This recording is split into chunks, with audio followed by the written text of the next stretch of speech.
Alun, yw i mor hawdd derbyn S4C digidol yn Lloegr ac yw i yng Nghymru? Wel, ni'n clywed Rodri yn cyfeirio yn fwy manwl ynglyn â'r bocsys, a mae hwnna'n un o'r opsiynau wrth gwrs sydd ar gael. Mae yna ddwy opsiwn arall sef y lloeren a'r cebl. Ond os ydych chi eisiau derbyn S4C yn Lloegr, mae'n rhaid i chi ddibynnu ar y lloeren. Mae rhaid i chi dalu bob mis wedyn, os e? Mae hwnna unwaith eto yn dibynnu ar y system a'r opsiynau i chi yn ei dewis mewn gwirionedd. Os ydych chi'n mynd am y bocs sydd ar ben y teledu neu ar y llawr yn agos iddo fe, mae'n rhaid chi'n dalu tua rhyw 80 pint i gael y bocs i fewn, a wedyn mae popeth yn rhad ac am ddim ar ôl hynny. Dim ond unwaith i chi yn talu. Ond os ydych chi'n dibynnu ar loeren neu cebl, fe chi yn talu yn fusol, a fel arfer mae hynny'n dibynnu ar gytundeb sy'n para tua blwyddyn. A dwi werth talu hwnnw te?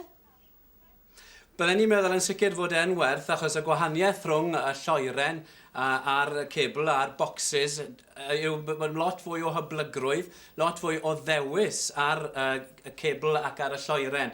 Chi'n cael lot mwy am eich arian, wrth gwrs, a chi'n talu mwy, ond chi'n cael lot mwy hefyd am eich arian.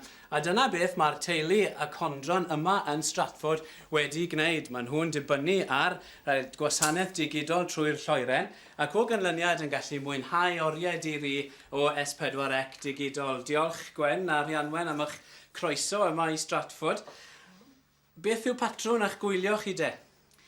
Wel, gyda'r nos rhan fwyaf, a dyn ni'n mwynhau dechrau canu, ambell i noson lawen, da Jones, rhywbeth fel yna, rhywbeth ysgafn.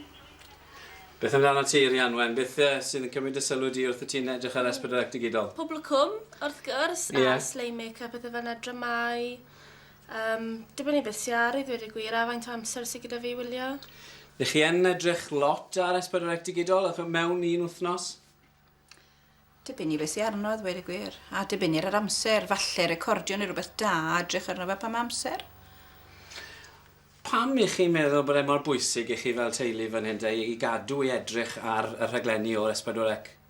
Wel, ni Gymru Cymraeg, ac iaith aelwyd Gymraeg sydd gyda ni. So, ie, dyna. O, dyw e'n helpu chi falle i deimlo yn fwy cartrefol yn Lloegr yn eironig ddigon bod chi'n gallu cadw cysylltiad gyda eich gwreiddiau? Odi. Ni'n derbyn Radio Cymru, ac hwnna ar teledu mae'n bwysig iawn. Odi.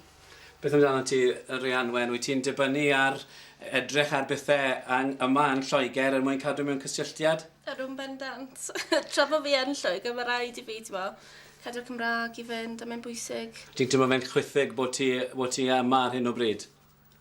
Ydw. Felly mae'r broses yn cael ei leddfu rhywfaint trwy allu wybod beth sy'n digwydd dros glawdd offa, yw e? Mae hwnna'n bwysig. Mae'n bwysig newyddion a pethau fel yna, a cadw pethau bob dydd i fynd a pethau fel yna. Ac felly chi'n edrych mlaen nawr i edrych ar fwy o ddarpariaeth rhaglenni Cymraeg digidol? Ydyn. A bydd lot ar dros y geia, bydd mwy amser dros y geia i wylio pethau. Byddwn ni o gwmpas mwy am byddwn ni. Byddo. Mae'n byrhau'r geia hefyd, yw e? O, di, bendant. A helpu ni deimlo'n agosach ar adre hefyd. A'r bwriad yw mynd nôl? Bendant.